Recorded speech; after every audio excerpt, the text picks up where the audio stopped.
You have to determine what's right for your business, but you do not want to be known as the business that's always discounted. It's not a good look. One of the most important things you can do when you're selling a product is create a sense of urgency. If you're going to say something is a limited time offer, I believe it should be a limited time offer. And yes, you can say, well, it is a limited time offer because you don't know, in a year, I might raise the price on that thing. I'm not telling you how limited the time is. I'm just telling you that it's limited time.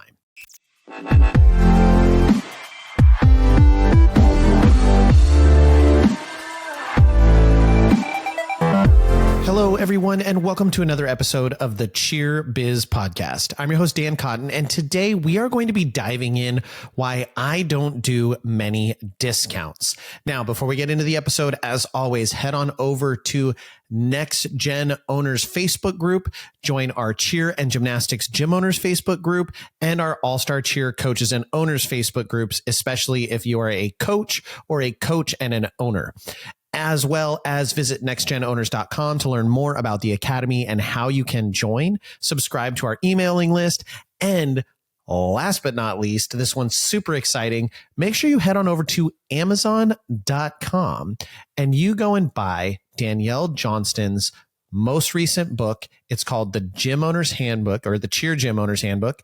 And you are going to want this book. It is absolutely amazing. It is chock full of actionable content, whether you are just getting started in your gym or you are an experienced gym owner. You are going to get something out of this book. And it's like $9.99. Like, it's a no-brainer. Your return on investment is going to be immediate from just doing one of the small actions that she recommends in her book. So make sure you go check that out. You go buy the book. It's going to be worth it. Even if you have another copy, buy one and gift it to someone else. It would really go a long way in supporting Danielle, who spent a lot of time writing this book and making sure it was something amazing for you. Now, let's get into the episode of why I don't do many discounts. Now, the question of discounts pops up a lot in all of our Facebook groups, the ones I just told you to go join if you have not already. And people ask all sorts of questions in regards to, do you give discounts on X, Y, and Z?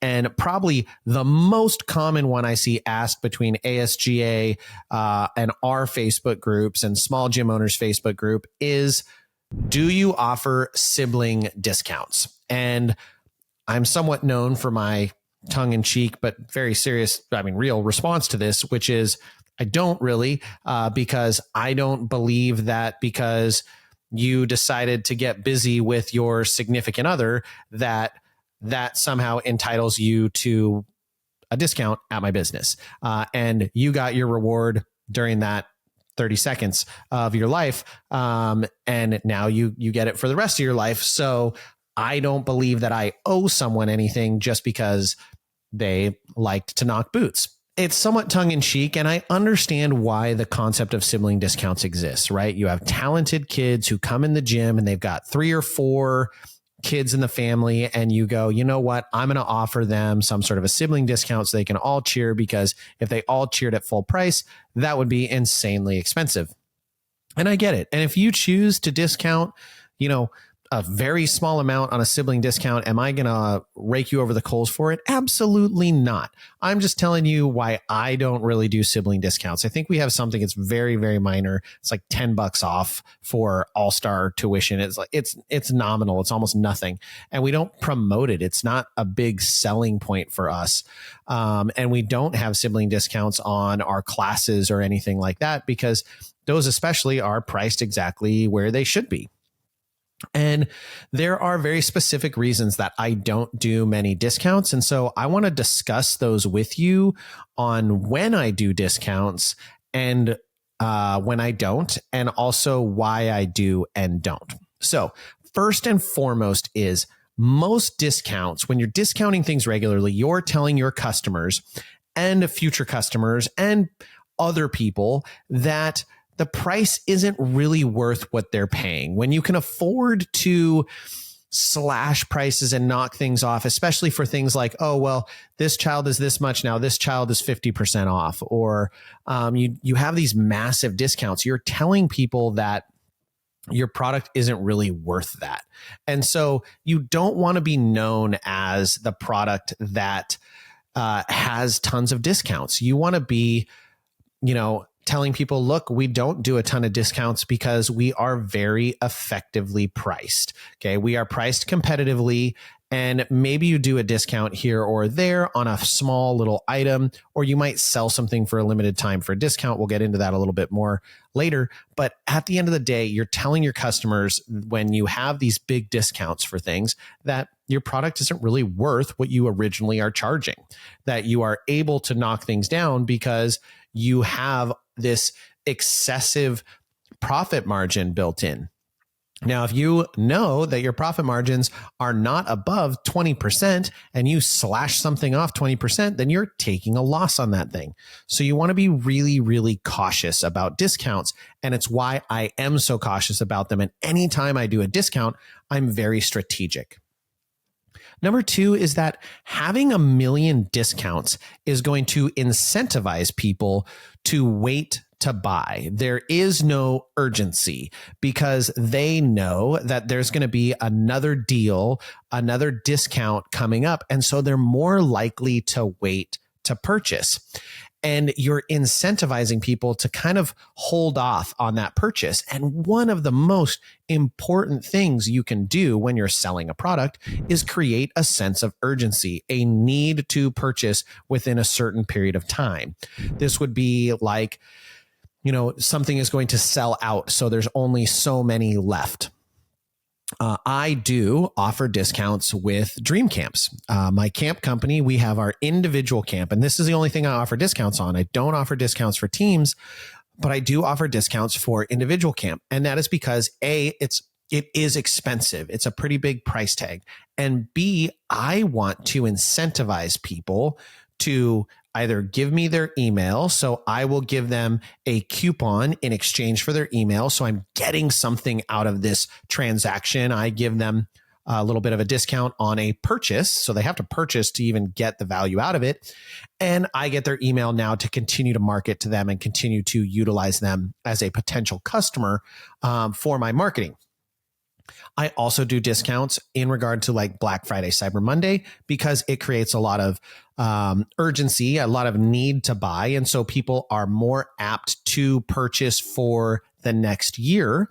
And that is actually really great for me on top of that, because now I have kind of a general, I know, what else I have to do to sell out, and I know a lot sooner. So I'm getting some work done on the front end. It's the same reason I would do a discount on early registration for people signing up for my next season. And that is because I give them a little bit of a savings, but now I know I'm confirmed that they're going to come to tryouts, or pretty darn close.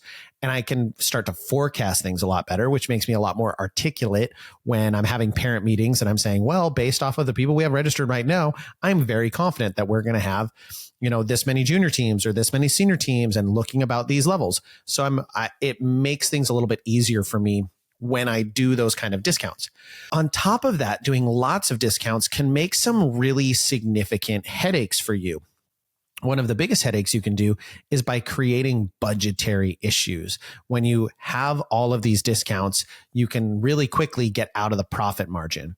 On top of that, when you do a lot of different discounts, it can become really confusing and convoluted of what discount you're doing now. And it can make the sales process actually very clunky because your people who are doing the sale don't know what discount is currently running.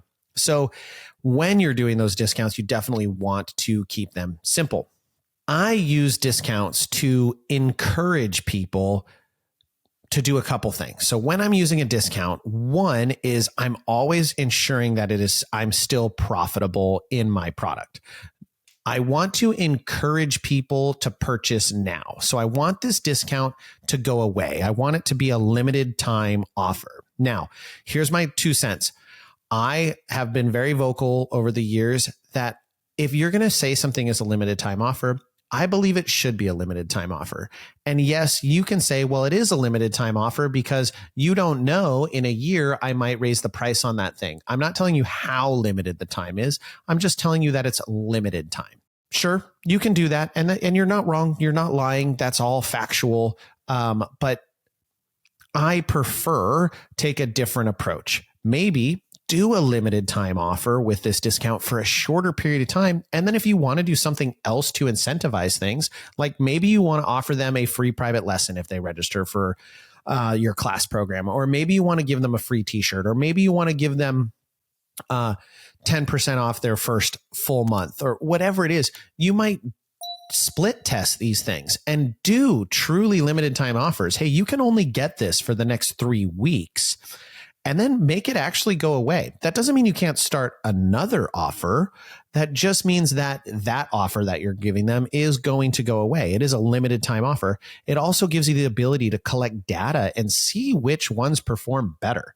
For instance, you could run the same ad campaign on Facebook, same marketing or same image, same text, same everything, and you could split test the different offers and see which one gets more traction and gets more clicks.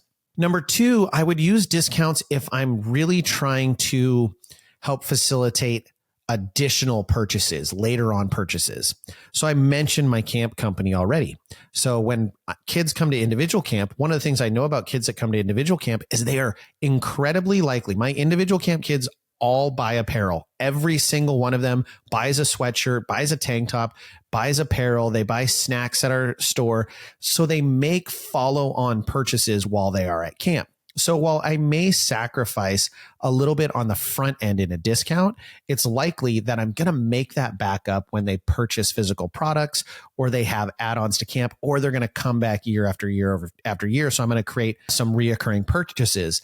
And that also is another thing. I want to encourage customer loyalty if I'm going to do those discounts. So maybe I'm doing a special member discount on pricing, or I'm doing something that is going to encourage people, incentivize people to stay longer. Now, you may say, well, that's exactly why I do a sibling discount, because it makes it so people can stay longer. I'm encouraging customer loyalty. Sure, that's a fair statement. That's not how I approach it. And I've already kind of mentioned my assessment of that already. But that's not the way I come at it from a discount perspective. So overall, do I think discounts are bad? No, I don't. I don't think they're a bad thing. I think they are a strategic tool that should be used in very limited circumstances. And you may have circumstances where you are willing to pass on a discount to everyone. I know Danielle has talked before a lot about how the people she will scholarship are foster kids, right? She is willing to work with kids who are from those disadvantaged situations and make it more affordable for them to do cheers, still be profitable, but give them significant discounts. She's a lot more likely to help those kiddos out than she is necessarily someone who just happened to have 2 babies that want to do tumbling. So you have to determine what's right for your business, but you do not want to be known as the business that's always discounted. It's not a good look. Because does anyone remember those stores where it was constant that there was signs in the window everywhere? I think it was mattress stores that always did this. It was like 50% off, 80% off, 60% off. And it was constant. So it was white noise. And you were never really looking at them as a real deal. You just thought, oh, you're kind of a crummier product. And so you say it's 50% off or it's not. Or those stores that were like going out of business for 10 years where they were going out of business, you're just becoming the cheap option, where someone is looking at you like you're always going to be discounted. So they're always going to wait for the best possible deal. And that's the last thing you want to be known as a cheer or gymnastics gym. You don't really want the reputation of like, you're the bargain cereal version of cheerleading and tumbling. Like, that's not the brand that you want to build, I imagine. Now, maybe you do. And if you do, that's fine. That's not the brand that I want to build. And that's not a brand that's going to get a lot of parents excited to send their kids to your gym. So just be thinking about that. What is your discount saying about your program? Now, I'm not saying you don't do discounts. I'm not saying you can't do discounts. And I would never really venture to tell you what to do. I'm giving you my thoughts and my ideas and the way I see them for how you can take your gym and make it incredibly successful and get it to a point where it is making you good amounts of money and you're paying your staff decent and fair wages and you're providing health insurance, you're doing all these things, and you do it by making sure that you're charging correctly, that your pricing is set correctly, and you're not discounting yourself into oblivion. I see this the most with crossover fees and with sibling discounts, where people will offer these sibling discounts or offer these crossover fees, that they're doing them to try and do right by the customer. But at the end of the day, they may be doing right by that one customer in that specific instance, but they're not doing right by the rest of their customers and making sure that their business is going to be successful long term by ensuring that it's financially stable. And I think you have a duty to do right by all of your customers and not offer discounts that you then are really just passing on that cost to them to then have to pay more for competition fees and coaches fees and things like that because you gave a discount to someone who had 2 kids or 3 kids. So what am I saying? What do I think that you should be doing as you leave this podcast? I'm saying you need to take a really serious look at why you are doing your discounts that you offer and how they are impacting your sales, your customer relationships, and most importantly, your revenue and budgeting. All of your discounts should have a very specific purpose. And if the only purpose is to make it more affordable, then you are on the wrong purpose 99.9% of the time. If that is your purpose, then you may have set your pricing incorrectly. You may have set it too high, which is very, very rare in our industry, but it's possible. If you're like, man, I've got to discount this for it to be affordable for people, then you probably set your pricing a little bit out of range, and maybe you just need to adjust your price. Now, there are people who will say, well, set your price really high so then you can discount it and slash it. I don't think it's a good look because people are then going to be looking for a discount and a slashing on every single one of your products, and you're not going to be able to do things like that. It's just not going to be a sustainable way to do business. People are always going to be looking for that next better deal. All right, everyone, I am getting ready to head to conference. I'm actually leaving first thing in the morning tomorrow. I'm headed to beautiful San Diego. If you aren't already registered, you missed out. You're going to miss a great one. We are having another conference in Orlando. It's a short one. It's right around All-Star Worlds. It's going to be fantastic, as all of our conferences are, but stay tuned for that. Make sure you check out those dates and everything that's going on with that conference. We are working to get some skill tracks there, but I'm headed to conference. I am super excited. If you are there, this is releasing actually during conference, so everyone will be listening to this afterwards. I cannot wait to see everyone who is a listener while we are there. Thank you for making 2023 such an amazing year. And I cannot wait for 2024 to keep crushing it with so many amazing gym owners. My last request is, if you have things that you want to hear on the podcast, things you want to hear me talk about, people you want me to interview, send them my way. Shoot me an email. It's dan@nextgenowners.com. Can't get it wrong. And let me know what you would like to see on the podcast, anything you want to cover, or if there was just an episode that you really loved and want to hear more of. I love feedback. I love hearing from our listeners. I read all of the emails and I respond to all of them. And you're talking to me. You're not talking to my assistant or anything. I'm the one actually reading and responding to them. So if you have something, please send it my way. And with that, we'll catch you on the next episode.